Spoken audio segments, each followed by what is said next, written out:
We would like to start with our first panel of discussion on PR and the 360-degree communication trends, challenges and opportunities. Mapping the PR trends for next decade with paid media, online press, bloggers, vloggers, podcast, social media influencers, content marketing. Today, the consumer reach outlets have multiplied as they have to face the challenges to manage perception and image as well.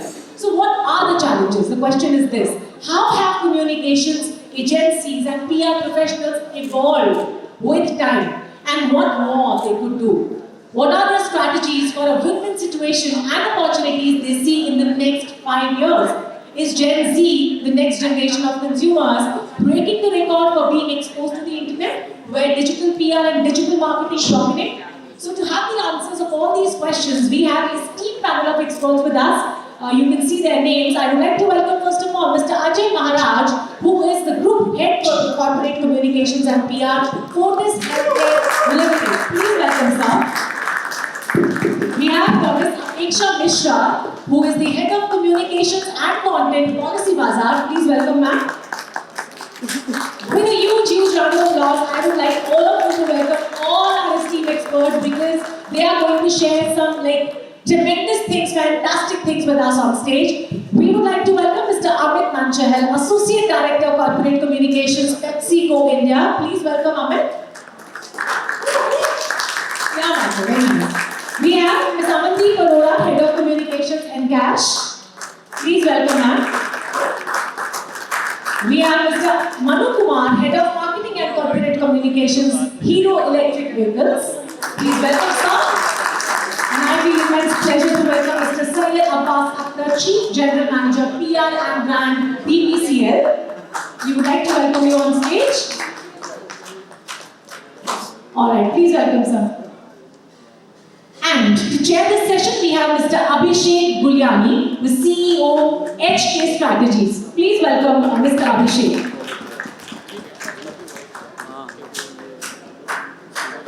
You can please the chair here.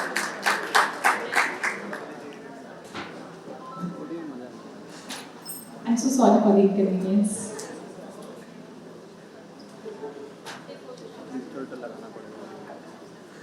Yeah, you can take your respective chairs. So once again, a loud round of applause for all our panelists on stage before we start the discussion. It's like musical chair bhi hota na, mujhe aisa lag raha hai. I'm literally sorry for that. Well, the stage is all yours, Abhishek. It's not working? Thank you so much. Thank you so much, and I want to congratulate you first for taking the question on communications. I think you put a lesson out there by sticking to the key message. On the question you were asked about communications, I think you did a great job by sticking to the key message around what this event is all about. I also want to thank India Television for this event. And congratulate Anil, Shobitro, Karishma and Neha for organizing this. This has just been it's great to be back in a physical environment. That's what we were discussing yesterday when we were talking about the topic. I just want to kick off the PR and 360-degree communications with challenges and opportunities topic by first saying that in today's environment, every corporate, every brand, and every client has an audience, and that audience is more powerful today than ever before. Today they have the power to reshape opinion, change CEOs, and create unicorns or break companies or build companies. And therefore, it's very important that with the audience, you're coming with them with trust, transparency, and authenticity. Which also means that you're telling them authentic stories across mediums of earned, owned, and shared platforms. And with that, what I would do is maybe start with Manu first to give his opening remarks, and then come down the panel before we start with the questions.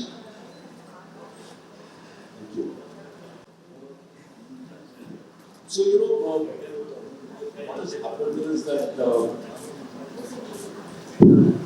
we are now dividing the period pre-pandemic and post-pandemic. I think there has been a great shift which has happened during this 2.5 years. Communications have become, very important. The way we communicate with the audience, with our stakeholders has changed dramatically. And I believe that going forward, this is going to continue, and new technologies are going to be adopted by communication professionals. I think what challenges which are going to be faced are the kind of content which we actually put out to our stakeholders. It needs to be more crisp, concise.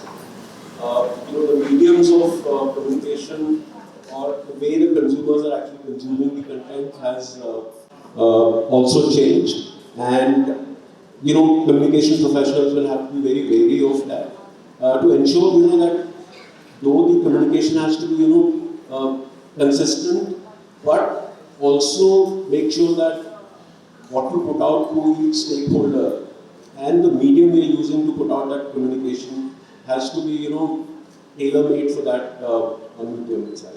So I think those are some of the challenges which we are going to face. The technology is changing very fast.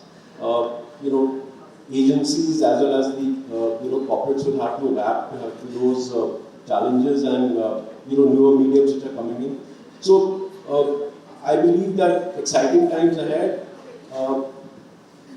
PR has to get assimilated in an integrated communication form with other mediums of marketing, whether it's social media, digital, or even traditional forms like BPCL and Ajey.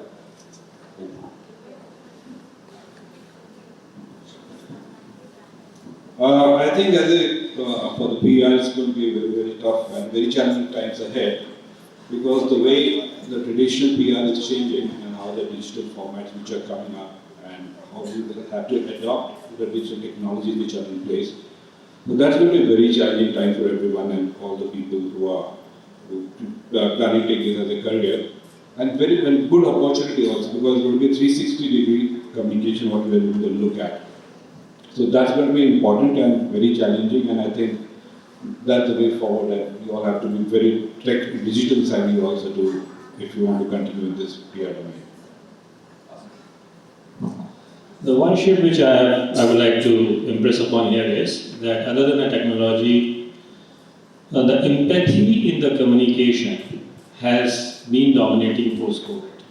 Now we have to revolve our stories to create a connect, an emotional attachment with the customers, with the consumers more than the hard selling. So that's the major shift which I see post-COVID, because people are very conscious about emotional stuff, about their health, and the PR needs to be very mindful if they need to have a good reach to their consumers. So pandemic has given us a new way to speak actually. So in the lockdown time, everything except of businesses like healthcare had come to standstill. And that time I see that compassion and empathy has taken a primary seat, how businesses communicate with their customers. And that time also I've seen how our role has changed. So I've seen that transformation from just a PR functions to actually becoming a communications function in that time, and how we are bringing that trust, compassion and empathy and interacting with the customers, that has come out in this pandemic time. So hi, first of all, good afternoon everyone. I would like to start with an analogy, right? We all love the game of cricket, and at this point of time, we have a problem of plenty in the game of cricket because we have such a huge bench strength. I think this is the best time for being a communicator, right? There are so many stories to tell. There are people who are out there who are listening and ready to listen to such stories. So I think there is huge opportunity. This is the best time, but also there is a challenge. The challenge that there is so much of content and so less time that people need to be very choosy about how you're communicating your narrative. So very, very important to be authentic, very important to have purpose-driven narratives, and we'll talk about that later. But I think that's really important going forward, and I think COVID has given that perception to all of us that how storytelling needs to be done. That's a starting statement, and we'll look forward to that debate in the next moment. Hi everyone. As my fellow panelists have already made some quite relevant statements, I would like to add to it, saying this that gone are the days, when we only stuck to TV mainline, basically. TV, print and online mediums for any kind of forms, brand forms. We have these new segments emerging. Podcast is a very eminent segment that picked up really well during COVID time. Then we have influencers. We also have a lot of partnerships that we do with influencers. Blogs, a lot of messaging happens through blogs. So what I would like to say is that it has to be a complete 360 degree, as the topic also says, that all these channels of communications have to be included together for a brand to function properly. So there are two things here. One is we have more readers are looking for more authentic content to come across. You just can't give them anything and they won't be happy with it. And on the other side, from a brand point of view, we are trying to maximize and see how much we can quantify through our comms, through our PR. So when we have to merge the both of them, then we must give our best, right, our best efforts to see to it that the best services go out to our customers in terms of if they are reading or in terms of whatever the brand services are. So yeah, I would like to make that. Just coming back to what Amit mentioned about purpose, right? I mean, these conversations around purpose became even more stronger during the COVID world, where the audiences are getting dynamic, and also just shareholder communication today is just not relevant if you're trying to drive any preference in the market. Just your performance metrics won't work. Purpose metrics are also becoming very, very critical. And today all of you represent diverse set of industries that you're all coming from. It'll be good to know how much of a purpose-led communications or became a part of your or integral to your strategy that you were trying to build it from a PR and communications perspective. Amit, you want to start off since you kicked off the topic? Yeah. First of all, I think when it comes to purpose and sustainability, it's my favorite topic. I can speak for days and days. So I also do sustainability comms. So while communications around the corporate comms around sustainability was always there, but I think what has happened, how brands have started looking at purpose has manifested especially during the COVID, right? So what has happened in the last 2 years, you would have seen that a lot of brands have pivoted. They've also realized that it's very important that they need to be solving a problem rather than selling, which we do always, right? So, for example, for at PepsiCo India, when the COVID hit, we were in the midst of launching a big campaign. Lay's was one of our biggest brands, and we were launching a mega campaign. And then the comms team realized that this is not the right time to launch a 360-degree full-fledged advertising campaign. And hence, of course, we work very closely with the marketing teams. We told them about how the consumers, the millennials, the Gen Zs are now more and more conscious about what the companies are doing for the communities and how they are being very purpose-driven. And we pivoted very smartly. We changed the advertisement, brought in the purpose. And what is more important is you have to live the purpose. You can't just do advertising campaign and then leave it there and then. And as a legacy, the comms team is working very closely with the marketing folks and is ensuring that what we have been committing towards communities and societies, the brand lives up to that promise and keeps doing that. In fact, there's a very interesting number which you must have read recently, that the 2/3 of the winners of the Cannes Lions Award this year had purpose at the heart of all the advertisement, right? So that's becoming very, very evident. Gone are the days where brands can run their campaigns without having purpose. Consumers are knocking the door, and I think in future it will become a very, very important integral part of all the campaigns. And I'm very proud that a lot of amazing work is happening in India, along with PepsiCo, leading its way when it comes to purpose-driven narrative. So, Ajey, I'm assuming, really for Fortis, COVID, pre-COVID, post-COVID, purpose is always going to be central to all conversations because you're at the heart of what patients are. So, your experience and how close is that to you? Like what we talked about, the purpose driven. So when COVID hit us, like being in the healthcare sector and when you were struck by COVID, it was a very, very different experience for all of us as a communicator. And the most important was nobody was clear what is happening, what is the disease about, what is COVID, what is this virus, how we're going to treat it, what are treating protocols. People were scared to come to the hospital for treatment, thinking that they were going to get COVID if they reach the hospital. The doctors were not aware how they were going to connect with the patients.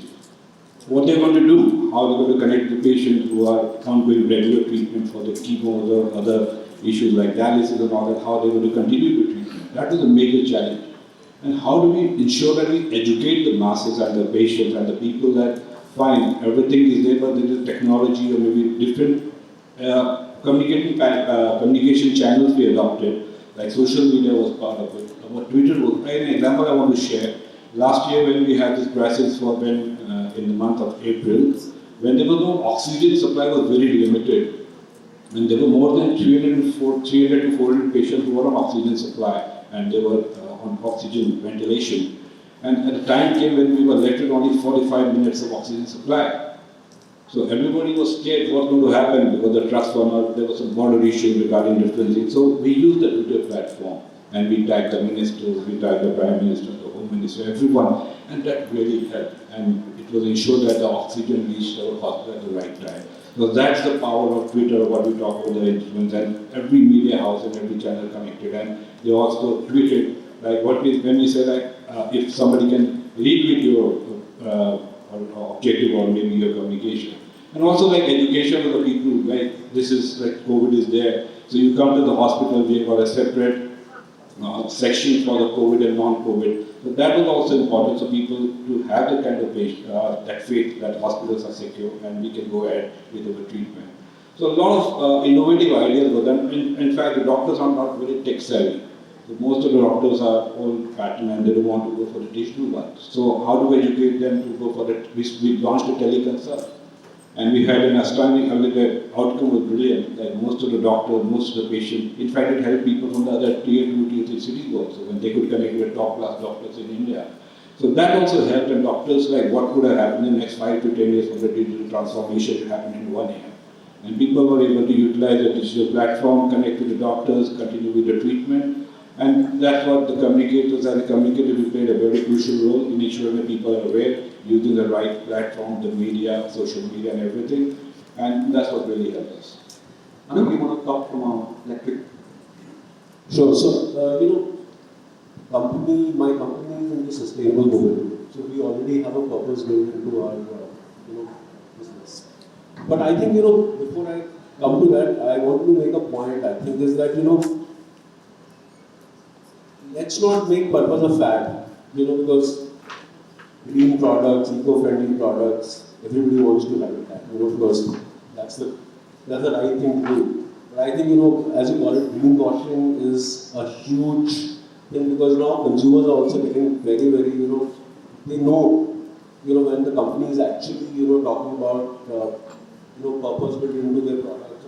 They're talking about that we are an eco-friendly product or a green product, whether you actually are or not. So I think when we communicate purpose in any of the categories, I think what is very important is that we need to be backed by solid facts. And we should be able to tell that this is what we are doing and that's why we have this kind of a product. So I think that's very important because if you don't do that, you lose trust. And once you lose trust, especially in communications, it's very difficult to get that back. So having said that, as I said, sustainable mobility, great. We are already doing something for the environment, etc. Now, what happened was that I think when you build purpose to it, I think it is also important that we talk of both external and internal audiences. What typically happens is that obviously we feel or that the employees are already aware of it because they work there day in and day out. But I think it's very important, especially when companies actually scale up. There are people who are coming in from various environments. There are people coming in from various cultures. I think so. We need to make sure that first the employees are actually understanding that what we are talking about, whether we are talking of sustainable mobility or companies who are working on the waterfront or plastics, etc. So employees need to understand that this is the purpose. So I think that once that is inculcated, then the external communication should happen. Because I believe a lot of time what happens is a lot of companies you will find that actually employees are finding out something because they read it in the newspaper. So I think we need to be very careful about ensuring that the right kind of communication is first provided internally and then probably external communication should happen. And as I said, that purpose, it's easy to say that I'm an eco-friendly product, etc. But I think database, or data-based facts, are very important. Otherwise, consumers are not going to action. Yeah, so I'm representing Policy-bazar here, and as you guys very well know, insurance is the business that we do. And purpose-driven communication is at the heart of our brand, basically. When you sell an insurance product, so basically a person is paying premiums for something untoward that might happen to him and might not happen to him. It is not an easy task to convince a person to pay with that mindset, right? So here I would like to say that all our communications, and I think most brands would relate to this as well, any kind of communication that is being done should be a purpose-driven communication. There should be an end goal, or it's not just about sales. This is much beyond sales. It's that connect that you need to have with your customers. So if you see our initiatives, our tagline being "Her family hogi insured," we make sure that in terms of the marketing campaigns, the PR, overall, in every message that we send across, the purpose is that her ghar hoga insured, basically. So as many messaging can happen around this purpose-driven communication, is we put in our best efforts to drive this. And we would actually want to see that, in future, and we're seeing it a lot, that we're seeing a lot of buyers from regional, tier 2 and tier 3 cities as well. And with online picking up a lot, and we have our physical stores as well, it's good to know that people now do realize that it is important to invest in insurance. You don't have to push them, to that extent to buy a product. And as much more awareness, the better for them. So there's so many products coming up, almost like every quarter or every month, with so many insurers. So our efforts are to, educate them about these products as to what different things are being offered to them. So yes, definitely purpose-driven communication is important. Amandeep, that's especially coming from a startup environment, right? How does that work? Because sometimes in the startup environment, you start thinking of purpose and saying, let's keep it later as a conversation, but just focus on. First thing I would like to highlight that as more and more companies are moving towards purpose-driven marketing, comms has taken a central seat. So its department is no longer part of the marketing department. It's in parallel to the marketing department we are working. So at EnKash, there is a head of marketing and I work in parallel. So we drive communication, purpose-driven communication. So coming from the fintech sector for so many years, there was a time where the companies were really running towards profitability. Everyone was after profitability because that was an investor's interest line. But pandemic has changed the way companies are doing business. Purpose-driven products and services are in demand. For example, you are launching any product in the market. It has to be whether are you able to drive financial inclusion with that product. Are you able to reach out to masses with that product or give them access to financial products which they are not able to get traditionally? So companies are actually, fintech companies are actually thinking in that way. For example, at EnKash, we help SMEs and startups have digitized their spend management and expense management. Traditionally, they were not able to do it because no bank would give them access to the corporate card or other products. And whenever I am, driving any communication, it's no longer getting a story in TUI or ET. Anything I do has to be purpose-driven. What communication, what messaging is reaching, whether that messaging is reaching out to the target audience or not, whether they are able to get that benefit from the product or not. So everything is purpose-driven right now. Even startups are moving towards that. In any communication, it is the walk the talk which is very important, and just selling and just talking about your products and initiative won't sell anymore. Especially in today's world with social media, we have a two-way communication. We need to be very careful what we are selling and how do we connect, especially with the Gen Z we are dealing with. I am in a fossil fuel. Majority of my profit comes from fossil fuel. But we are very conscious about the fact that despite the fact that we are looking at making profit, but we are also concerned about the planet and the people. Though we are one of the first PSUs to announce net zero targets in scope 1 and 2 by 2040, we are extremely mindful that we periodically come up with the messaging and announcements that how we are inching or progressing towards that communication. Otherwise, the entire trust that we have built over the period of time that would fall flat if we have made an announcement there is nothing to back up to. So, and there is a purpose that we are moving towards sustainable operations and environmental care, and needs to demonstrate every action of our life and activity, etc., that we care for those things and the values. And that's where the connect lasts for a longer time. Otherwise, it will be a short lived.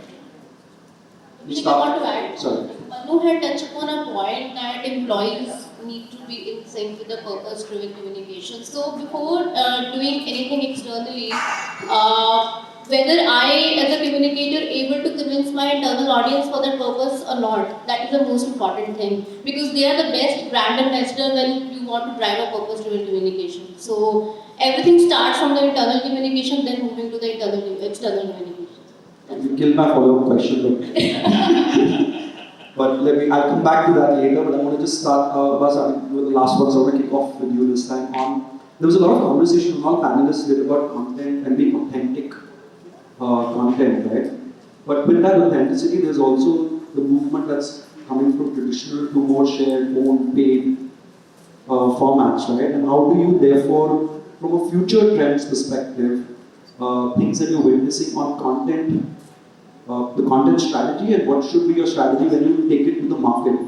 That's one. And the second is, and I think we were discussing this yesterday also, the growth of all regional communications in India. That's also very, very critical, because you release something or you talk about something that has to reach the entire country and just not, and reach in different languages. How do you look at that right now, and how do you see that growing as a space? Multiple questions that you have. One is about that the initial thinking which used to be that the communication in English does well, and there's a one language of communicator that used to be. You would be perhaps knowing, you guys are the expert, that in the top 10 newspapers in the country, only Times of India makes it to that list. The rest, all 9 are Vernacular. 6 of them are Hindi, and the rest is Tamil, Marathi, and Gujarati. So the communication first needs to be, now the major shift that we have is that the communication has moved away from the English and to the vernacular language. Unless we are able to connect with the Bharat that we have, we won't be able to reach further. Second thing which I have noted is period of time, especially which we were thinking that is going to happen, is that the print media was slowly getting reduced. I mean, the followership, the readership was reducing. COVID has hastened this process. Now, people they spend more than 30% of their time on social media within them. So digital and social media space has taken over. It's a more real time, more is a two-way communication. And from our side, if you see in my company, Bharat Petroleum, we are the largest follower of social media followership among the energy companies in the country, and the second most in Asia. Majority of our communication is through social media. The print we do follow up, but it's mostly when it is a detailed conversation or detailed PR that we issue. So what I have noticed over a period of time is a major shift to social and digital. Going forward, this shift is going to be more and more towards social media and digital media. Is it cost effective? You can measure it. I have to show to my team, to my management, that I have been able to deliver and reach. So therefore, the data that I can back up with, yes, it is a communication which I have launched. It has reached to so many people, right geography, right demography, which traditional media perhaps I'm not able to do. I have only certain data to back up. Going forward, I think the art of storytelling would be shifting towards, the storytelling will be shifting to living the story. I think very soon we'll be moving towards metaverse. It started coming in real estate, your apparel. The influencer marketing is one thing which COVID has given a very new life to influencer marketing. And the celebrity marketing has reduced considerably, and influencer marketing has come up.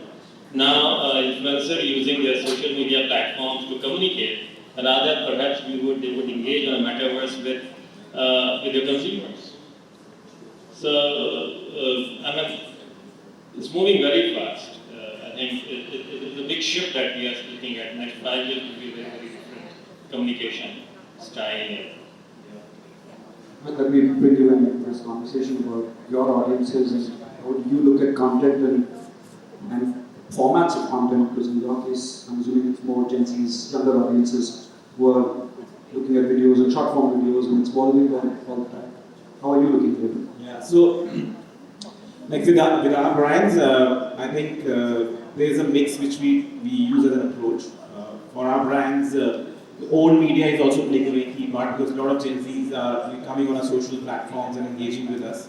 Having said that, there is also a huge appetite, which I firmly believe, for both print and online media. While there is a school of thought which is saying that maybe the death of the print media is there, but we believe that there is an appetite there also. But having said that, of course, needless to say, COVID has expedited the formulation of imbibement of digital media. A lot of youngsters are consuming that. We also believe that platforms like Instagram is something which is quite a hit with our marketing folks, and we do a lot of campaigns there, and a lot of PR is also being generated from there. So you won't believe that when we launch our campaigns on Instagram, we do get queries from media about those campaigns. LinkedIn also to me is going to be a very big platform for storytelling. We've also seen instances where employees, and we'll come to the question of employees as brand ambassadors, have been posting about campaigns and media has been writing about it.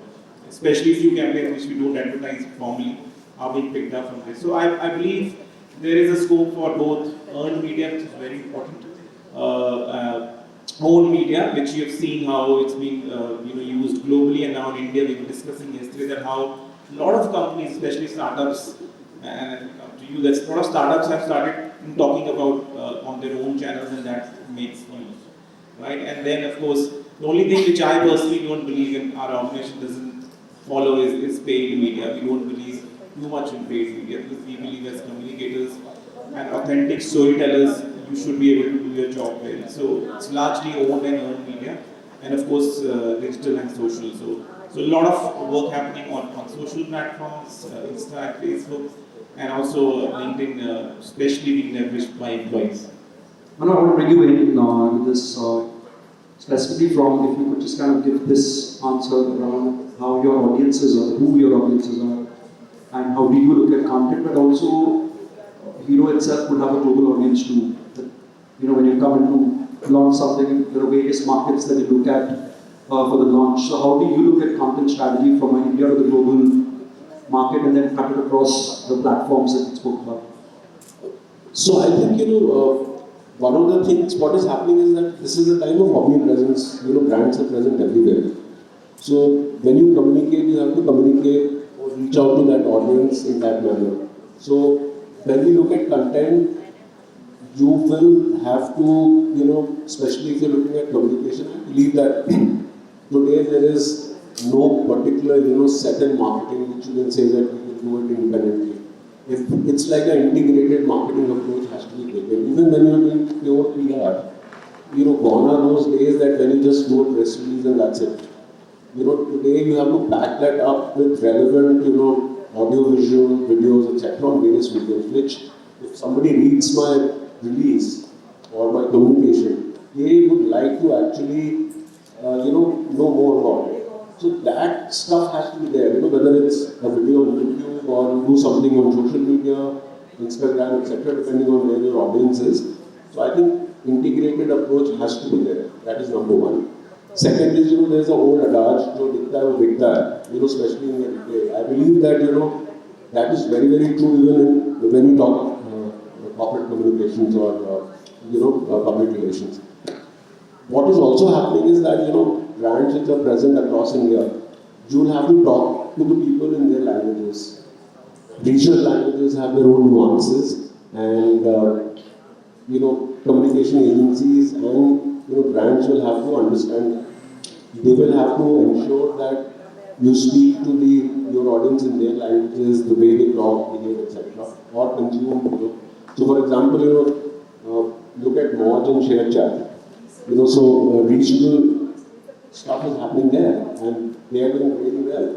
So, Instagram still is a more of a English medium. One of the things which has happened is that video has become very popular. The benefit of video is that you can do it in various languages. People also it's like, and especially the short, even YouTube is doing shorties now, because everybody wants snackable content. Nobody wants to see a 5-minute video now. So I think those are things which are moving, and brands will have to understand and use mediums, content in a way which is relevant to each medium. So you can't just say, yes, you need to have your communication has to be standardized across. But it has to be also tailor-made to each medium. You can't have saying that, what I do on print, I will take the same thing and put it on YouTube also, or on Instagram also. So I think those are things which are evolving, will evolve further, because otherwise, there is so much content available that people are just going to skip. So, that's why companies are not doing those non-skippable ads on YouTube. You have a 5-second, so you have this 5-second, to actually say your message. So I think, communication professionals will have to be very, very smart.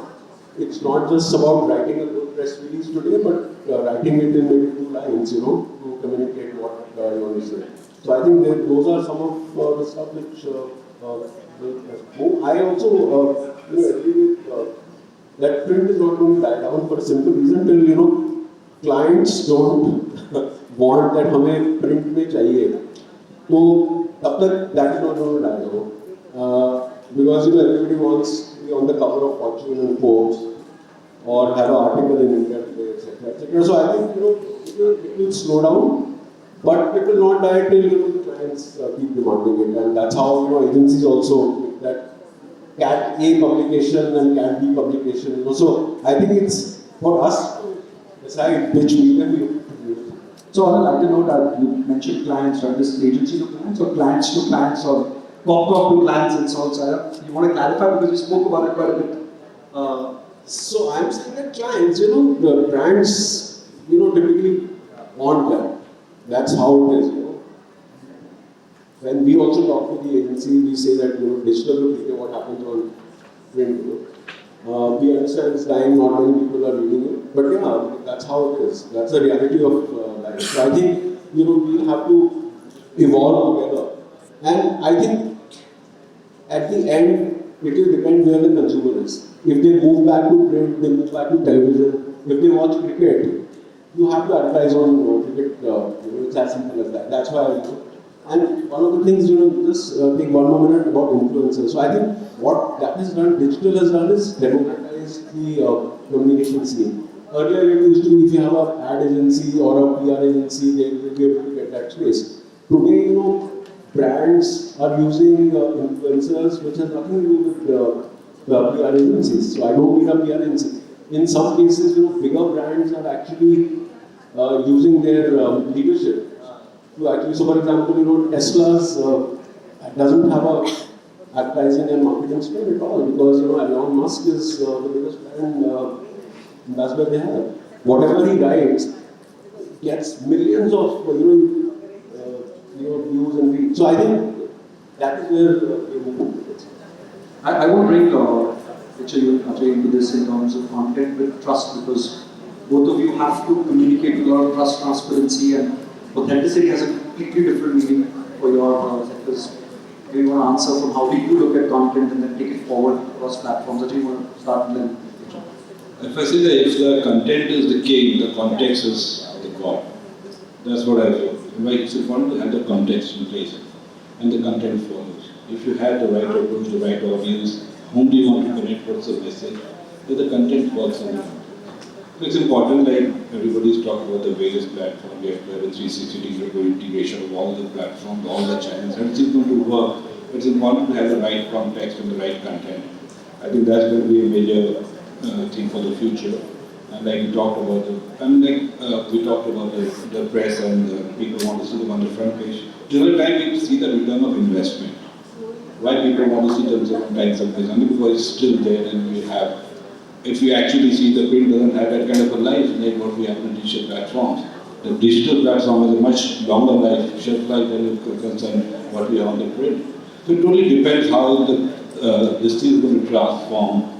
What's in for the future, what's the kind of return of investment, or the kind of recall people are going to have, like we talked about Tesla also, they're not advertising, but still everybody knows about that. So totally depends how it's going to shape up and what in for the future is going to be different. Yeah, definitely content is king, and I was agreeing a lot with Amit. Like he said, our brand also believes in no paid PR at all. And readers, I would say, do know which is a paid column and which is not. So in terms of a good brand comms team, it is our duty, to get the right messaging, to bring out the right issues, if any, and address them in terms of services or whatever it is. So in the pie, it's a share of earned and owned, occupying the major space. And in terms of trust, that's what our business is. If we do not establish trust through our content, through our services in the audience, they would not invest with us. Amandeep, in your content strategy, I know it's very integral to content, is very key to what you do, right? And in the spend management space specifically, you have the need to explain what your product and services are. So how do you look at content and content strategy? So, Abhishek, if I see in the past 2 years, demand for visual experience overall has increased, but a lot of content is produced in the past 2 years. How are we differentiating in that space? When we talk about the normal, then come to EnKash thing. So, how are we differentiating? Where are we driving the innovation? So, here 2-3 things. First, we need to see that whom we are communicating. Are we targeting customers, end customers there? Or are we targeting investor community there? So the content strategy need to differentiate there. So we are at a time when customer would like directly to interact with the companies. They don't want to, be in the queue of customer care calls. They would just reach out to social media and sometimes directly write to the founders and seek for a solution. And we are also at a time where startup founders are not shying away, going directly on the social media and communicating whatever they want to do. They don't want to, wait a press release or announcement to happen. They will just go on their handles and, shoot it. Oh, I'm doing this. So we have seen that some of the viral things happening. So we need to see that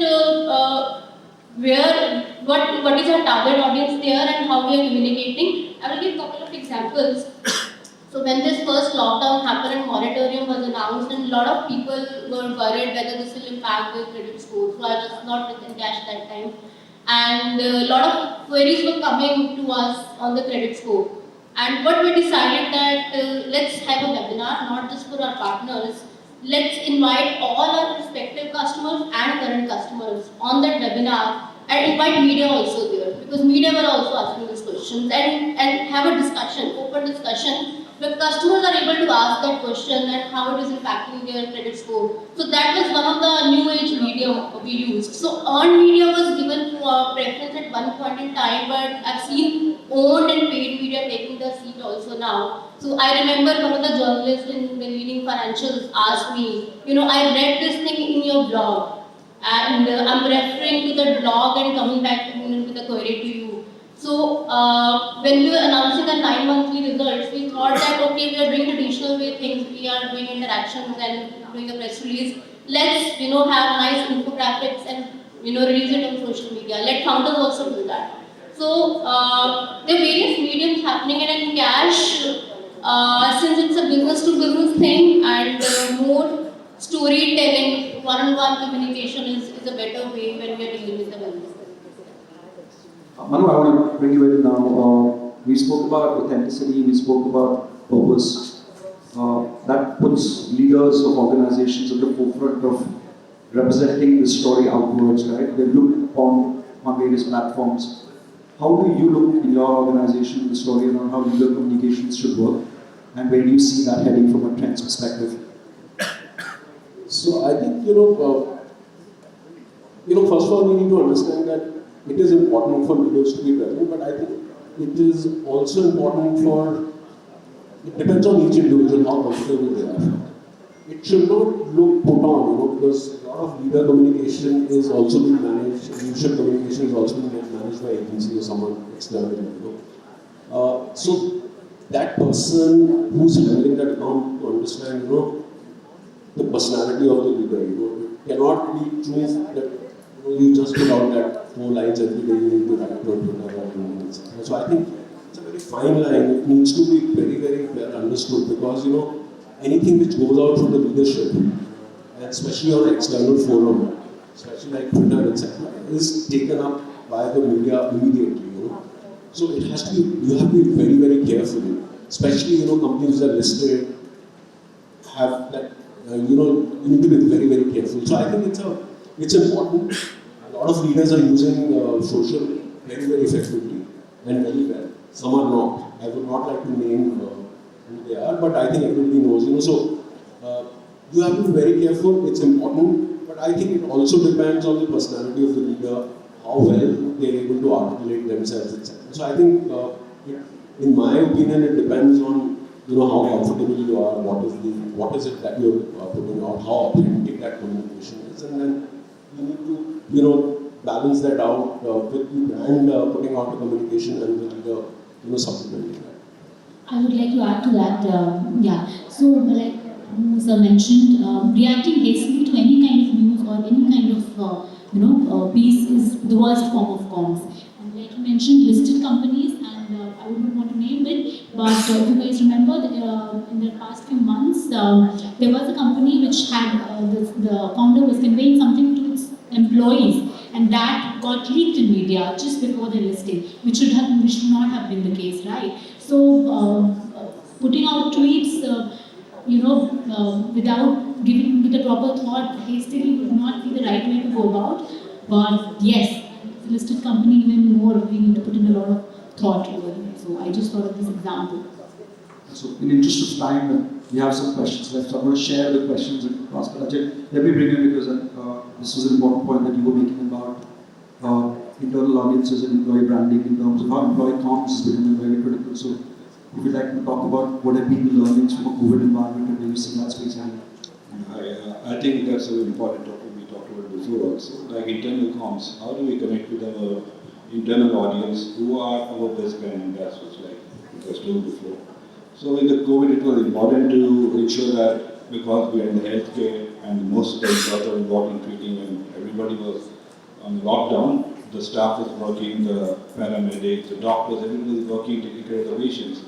So it's extremely important to make sure that the morale of the employees or basically they were appreciated. So a lot of internal initiatives were started. Earlier in the time, we could have the town hall or something like that is happening, where a leader or whatever is going to come and address the audience, which was not possible now.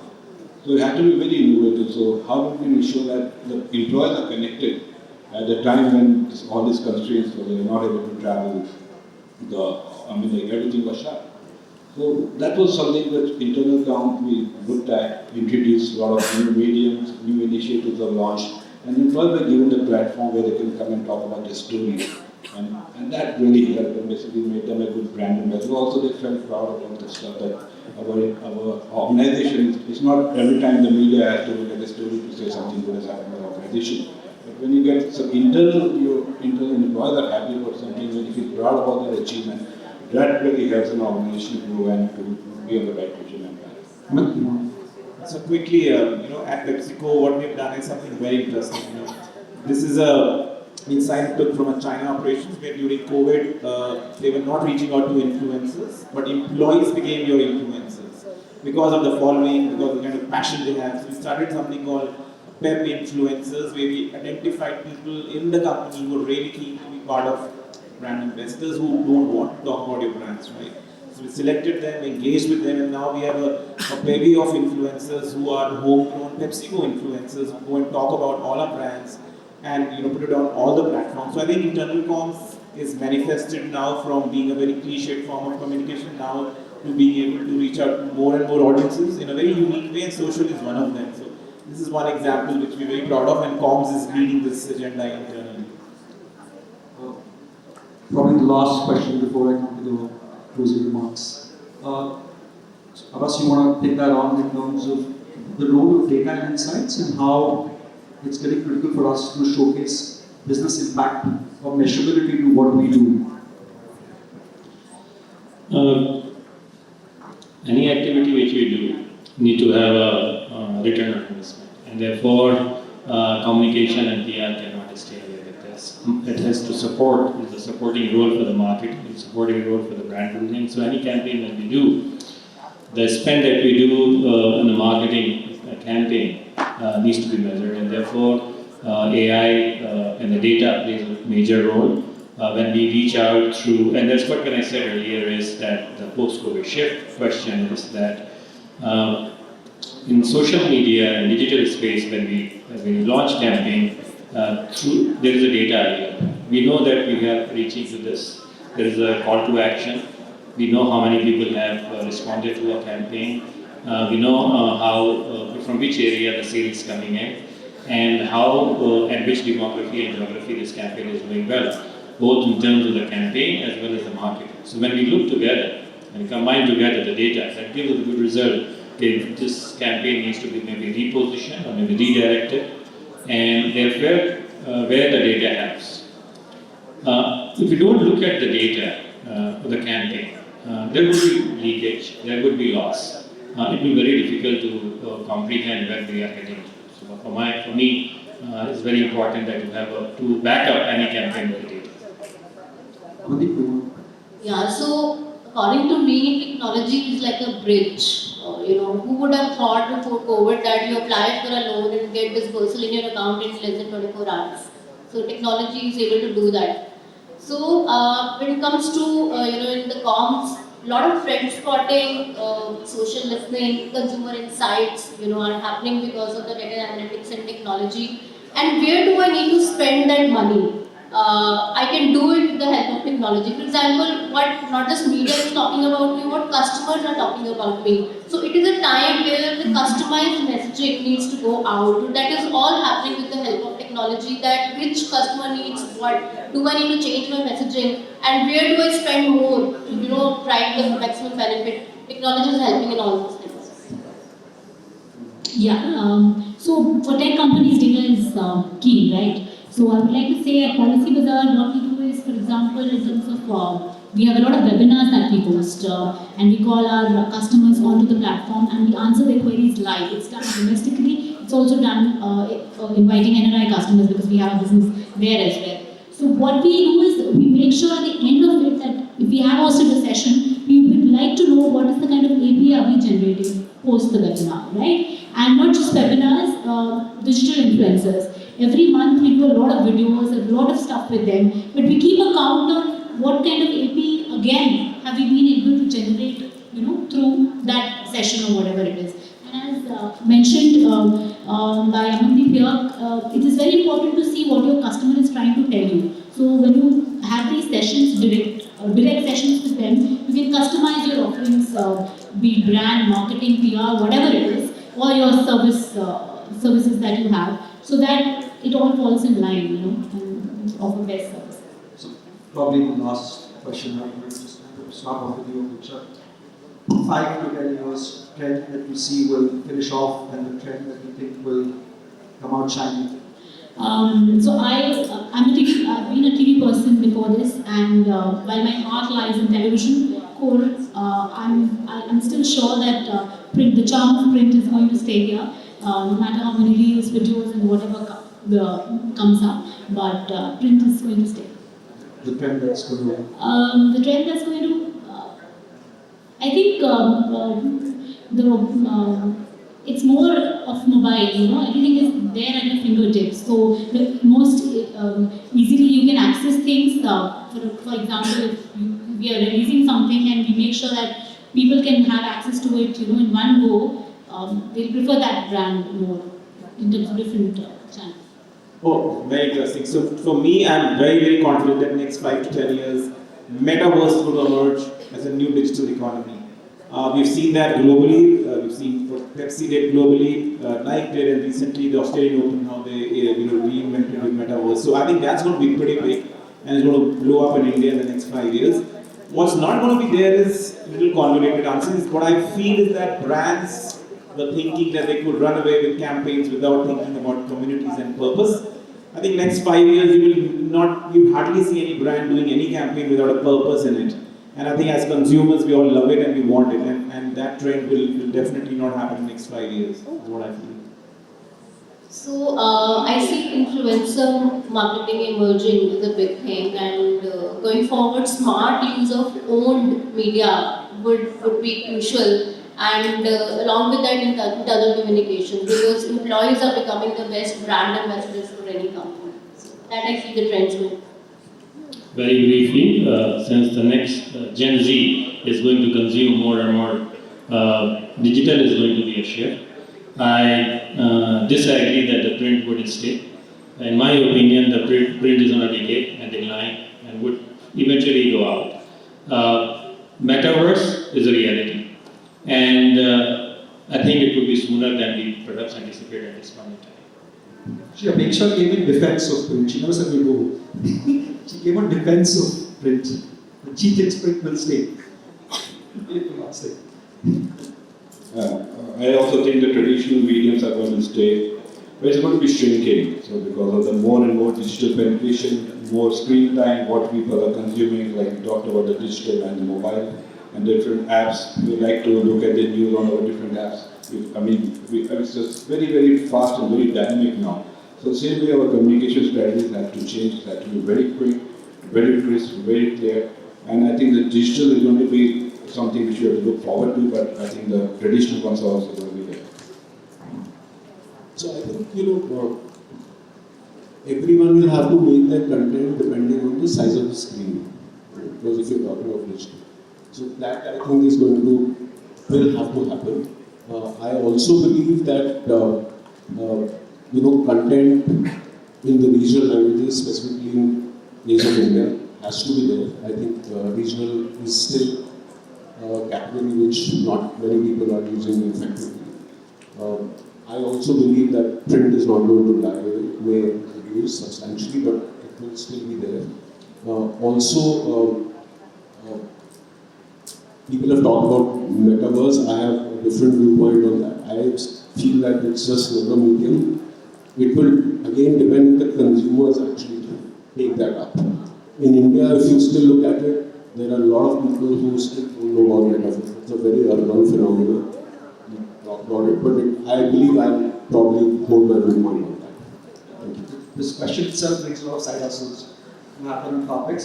But thank you so much, Apeksha, Amit, Amandeep, Abbas, Ajey, and Manu for this wonderful insightful session. Thank you so much, everyone, for making it even more wonderful and interesting with all the points that you did. You have a question? No comment to make that e-com, especially the Amazons and all of them, are going to be very, very important mediums of communication for you to address, which has not been talked about over here. Especially, with more and more consumers going online and shopping, and more advertisers going on to Amazon and the Flipkart and all of the others. So you guys have to monitor that too. You can't give up on Amazon. Just a comment, because a lot of comments are coming there against products, against. That's all. Anybody? Amazon,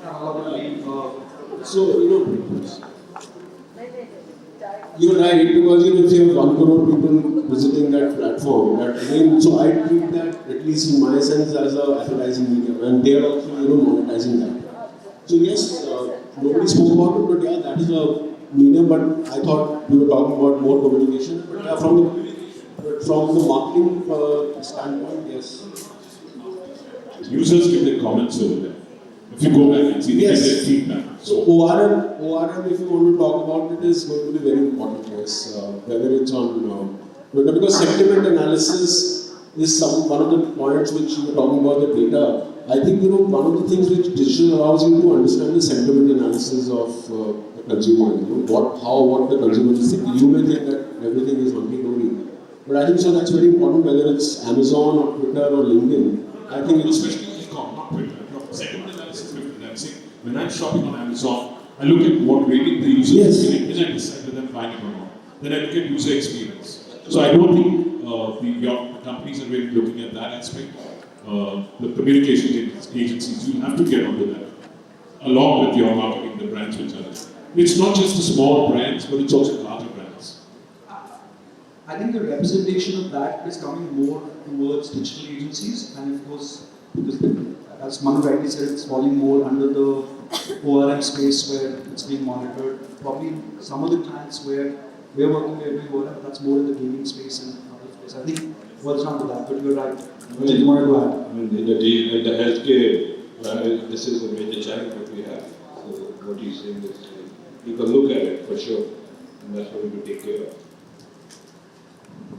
No, I think e-com is quite huge for us. All our brands are available there, and I think very interesting point though. But for communicators, I think a lot of brands are also looking at their own e-com platforms now. You've seen a lot of brands doing that, and the data which they get is their own data, because you can't get data from Amazon, that's their property, right? So that data is their own, and how do you communicate with those audience is the role what communication can play, and how do you engage with them, how do you build them as your brand ambassadors going forward is something which, and you can then sell your stories to them, right? As communicators. So I think it's a very interesting point. I know you spoke for that, I mean, I'm sure on the side hustle, Ajey and Apeksha can talk a lot about customer feedback, real time, online, face to face, yeah. Obviously, we have to respond to them on the portal saying something, and then we immediately connect with them. And our CRM team there are people slotted only for this. There are a numerous number of posts. Some are saying, great that you've helped us and all, and there are also some posts which mention that this is the issue that they face and how can it be resolved. So we have to be very on our tenterhooks, to address that issue and immediately connect with them and the relevant BU to solve it out. Customer management is different rather than communications management over there. Customer communication management has to be put into those customer responsibilities. How you're managing your imaging in the net. Yeah, absolutely. Because they used to call something, they said, I'll call you back, but do something and find out more. So you have to have the right imaging over there. As far as the company is concerned, the reaction can be very, very fast. The response has to be there. Timely response is very important. And it's not just visual it's also communication has to be involved.